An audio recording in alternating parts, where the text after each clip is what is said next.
The 18th century, a time of elegance and enlightenment. Yet a darkness lurked beneath, a shadow cast by the gibbet. This gruesome symbol of justice stood tall against the skyline, a grim reminder of the price of transgression. Gibbeting, a brutal form of punishment, was more than mere execution. It was a spectacle, a macabre display of the condemned, left to rot in an iron cage suspended high for all to see. This essay delves into this dark chapter of English history. Public executions were commonplace in 18th century England. They were not merely acts of punishment, they were theatrical events. Crowds gathered to witness the spectacle, the atmosphere a mix of fear, fascination, and morbid curiosity. For the authorities, it was a display of power, a stark warning to potential offenders. The message was clear: crime would be met with swift and brutal retribution. The gallows stood as a grim stage, the condemned as the actors in this macabre play. Their crimes recounted for all to hear, their final moments laid bare. The executioner, a shadowy figure, carried out the sentence. The crowd watched, their reactions varied. Some were moved to tears, others to anger. But all were captivated by the drama unfolding before them. Gibbeting added another layer to this spectacle, a fate worse than death. The body, suspended in an iron cage, left to decay in full view, a constant reminder of the consequences of transgression. This gruesome display served a dual purpose. Gibbeting was a meticulously orchestrated spectacle, every detail designed to maximize the impact on the public psyche. It began with the execution itself. The condemned was hanged, but not to death. They were left struggling, gasping for air. Then, the real horror began. The still-living body was taken down. An iron cage, specifically designed for this purpose, awaited. The victim was placed inside, contorted to fit. The cage was then hoisted high in the air, often near the site of their crime. A macabre signpost, marking the transgression for all to see. The gibbet was not a place of quick release. Death came slowly. Days or even weeks could pass. The victim suffered exposure to the elements. Hunger and thirst gnawed at their insides. Birds of prey circled overhead, drawn to the scent of decay. The spectacle unfolded day after day, a grim reminder of the price of transgression. The primary justification for gibbeting was deterrence. The sight of a decaying body suspended in an iron cage was meant to strike fear into the hearts of potential criminals. The message was clear: this could be your fate. But the effectiveness of this brutal practice is debatable. Some argue that the sheer horror of gibbeting did indeed deter crime. The constant visual reminder of the consequences of transgression served as a powerful disincentive. Others, however, believe it had the opposite effect. They argue that the spectacle desensitized the public to violence, normalized brutality, making it more likely for individuals to engage in criminal activity. The debate continues to this day. There is no definitive answer.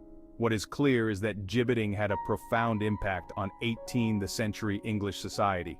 It shaped public perceptions of crime and punishment, influenced the evolution of the justice system, and left behind a legacy that continues to fascinate and horrify. The gibbet claimed victims from all walks of life, from petty thieves to notorious criminals. One of the most infamous figures to meet this gruesome fate was Captain William Kidd, a legendary pirate whose story has captured imaginations for centuries. Kidd's tale is one of ambition, betrayal, and ultimately, tragedy. He began his career as a privateer, commissioned by the English crown to hunt down pirates. But he soon turned to piracy himself.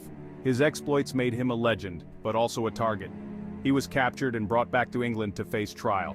Found guilty of piracy and murder, Kidd was sentenced to death. His execution was a public spectacle, but his punishment did not end there. His body was gibbeted on the banks of the River Thames, a warning to all who dared to follow in his footsteps.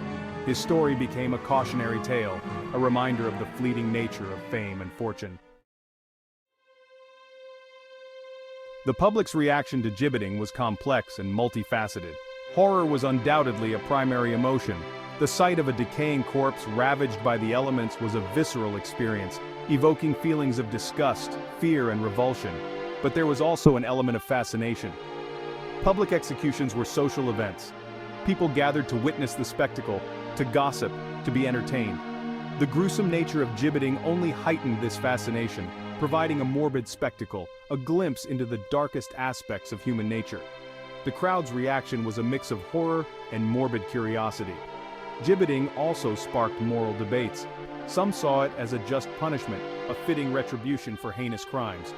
Others questioned its barbarity, arguing that it dehumanized both the victim and society as a whole.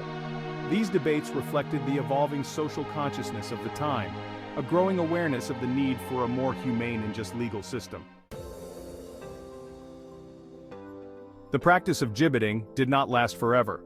By the late 18th century, it began to decline. This shift can be attributed to a number of factors. One of the most significant was the changing intellectual and social landscape. The Enlightenment, with its emphasis on reason and human dignity, challenged the barbarity of corporal punishment. Public executions, once seen as a necessary deterrent, were increasingly viewed as inhumane and degrading. The spectacle of gibbeting, with its prolonged suffering and public display of decay, became increasingly unpalatable to a society moving towards a more refined sense of justice. The rise of prison reform also contributed to the decline of gibbeting. Prisons, once used primarily for detention, were increasingly seen as places of rehabilitation. The focus shifted from punishment to reform, from retribution to the possibility of redemption. This shift in thinking marked a turning point in the history of criminal justice. Section 8. Abolition and its aftermath. A turning point in criminal justice. The 19th century saw the final nail hammered into the coffin of gibbeting. In 1832, the practice was officially abolished in England. This marked a significant turning point in the history of criminal justice. It reflected a growing societal aversion to brutality and a commitment to a more humane approach to punishment. The abolition of gibbeting did not occur in isolation. It was part of a broader movement to reform the criminal justice system. Public executions became less frequent. Capital punishment was reserved for the most serious crimes. The focus shifted to imprisonment, with an emphasis on rehabilitation and the possibility of reintegration into society. The legacy of gibbeting, however, continued to cast a long shadow. Its memory served as a reminder of a darker era, a time when brutality was commonplace. It also served as a benchmark against which to measure the progress made in the pursuit of a more just and humane society.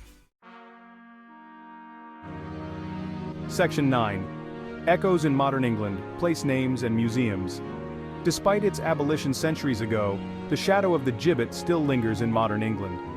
Place names like Gibbet Hill or Gibbet Lane serve as chilling reminders of this gruesome practice. These names, etched into the landscape, whisper tales of past transgressions and the brutal punishments meted out.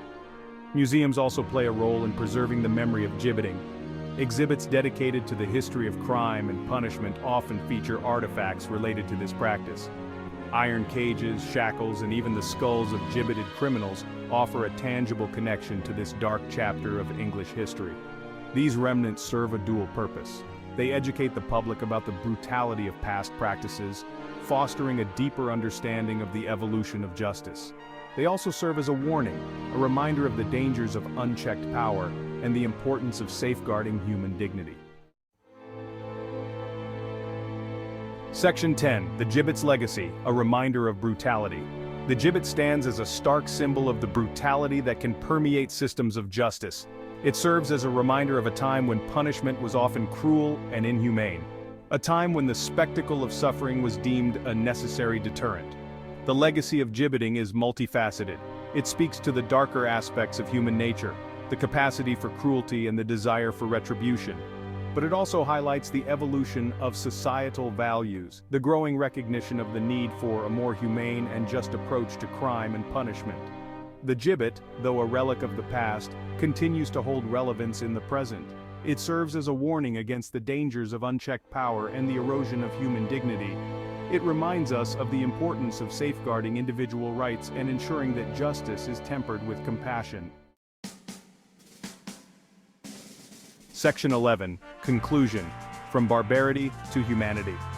The story of gibbeting is a journey through a dark chapter of English history. It is a tale of brutality, spectacle, and the evolution of justice. From its gruesome origins to its eventual abolition, the gibbet reflects the changing social and moral landscape of England. The practice, once deemed a necessary deterrent, ultimately came to be seen as barbaric and inhumane. Its decline and abolition marked a turning point in the history of criminal justice. a shift towards a more humane and enlightened approach to punishment. The echoes of the gibbet still resonate in modern England. Place names, museum exhibits, and the continued fascination with this gruesome practice serve as reminders of the past.